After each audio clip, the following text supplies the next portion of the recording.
Well, months ago, I made a video, a short one, of this clock here. This is my 1987 Sligh Grandfather Clock. Purchased this back in July of 2025 from a couple that was downsizing their home. They had bought it new and had it in their home since. And it apparently wasn't going to fit in their new house. They didn't have anywhere to put it, and none of their kids wanted it, if you can believe it. This replaced that 1980 Pearl grandfather clock I made a video of last year. I had that for a little over a year and a half, and I sold it to an antique shop here that gave me pretty much pocket change for it. Kind of broke even what I bought it. But I'd been looking for a secondhand, nicer grandfather clock for quite a while. Had my eyes on a Howard Miller clock that got sold. But I had specifically been looking for one of this style where the middle part is thinner. Some companies, Howard Miller being one of them, refer to this as an antique style clock. I don't know what it is about this style case, but they are very difficult to find as far as grandfather clocks go. Many grandmother clocks, so smaller clocks, are made with thinner middle parts, a lot thinner than this, and smaller faces than this has. But taking a look at this clock, I mean, in my opinion, this thing is gorgeous. It is a statement piece in the house. I don't know if you watch my video of the Pearl grandfather clock compared to where that light switch is compared to this clock versus the old clock, there's a huge difference. This thing is 83 inches tall, measured to the top of the piece right there. It is 23 and a half inches wide at the base. That's the widest part of the clock. And then it's about 13 inches, I think, not from front to back. So that's not crazy, but it's a large clock for sure. And it's beautiful.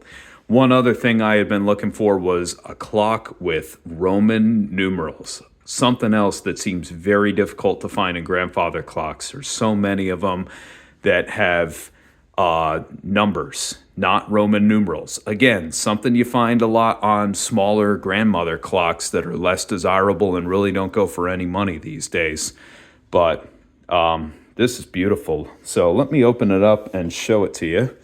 So it's also a split door design, as you can see here. Now, interestingly enough, the top, you just pull open. This does not lock. I'll show you the face as well. So, taking a look around it, it's all black, oh my gosh. It's got a brass dial. It has a second hand, which is pretty cool. The Howard Miller clock I was looking at was similar to this, except it had a skeleton dial. That was pretty neat. And Roman numerals. It was a little bit different. This I got for even less money, though, which I couldn't have argued with, and it was a little more unique in other ways. This one does have a moon dial, and as you can see, it's got a windmill right there, but on the other side, it has a ship. That's pretty cool. I'm going to put that thing right back to where it was, because it was set accurately. I'll double check that. Clock keeps excellent time. It's a triple chime, Keininger movement. It's set to Westminster currently, but it has St. Michael's and Whittington. And one of the unique things, if you've seen my other videos of my mom's Ridgeway clock, this clock has the ability to silence the chimes, so the quarterly chimes, but keep the strike on, so it will only strike the hour. Or vice versa, you can turn the strike off and it'll just do the quarterly chimes. Very interesting. I haven't really seen that much on other clocks. Here's the key to get inside it. It has beveled glass all the way around. One of my favorite things about it is actually the sides. You can see through the beveled glass into the movement. That's pretty cool to actually watch it run when the clock chimes and strikes. So these four rods on this side are the striking rods. And then you can see the three weights. It is a lyre pendulum. It's not an etched pendulum, and you can see it does have a scuff there. I'd like to see if maybe I can get that buffed out.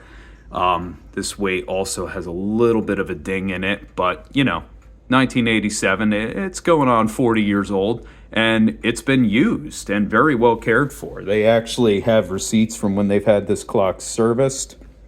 It actually had their name engraved on it. I kept that on there.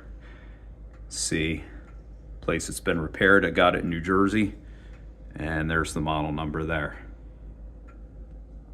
So, very, very cool.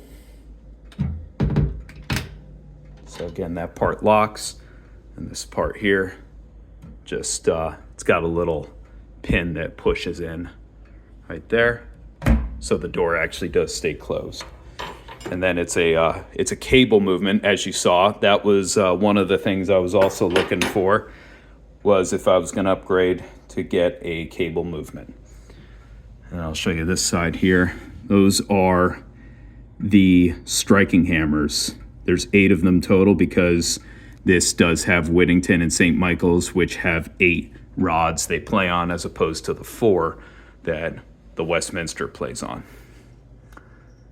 So it's definitely a timepiece in this smaller house for sure, but I really have enjoyed having it, and I'll figure I'll let you hear it chime and strike the hour here before I close out this video.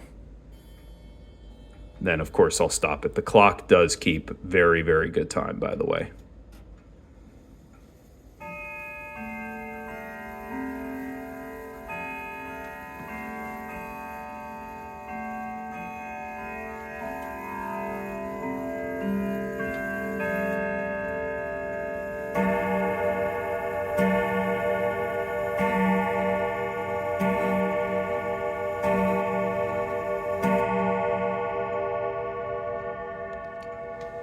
Pretty neat to watch the movement actually work. So there it is, 1987 Sligh Grandfather Clock. This is definitely a forever grandfather clock. This is not one I plan on replacing compared to my old one. This is a much nicer timepiece to have in the house. Thank you for watching.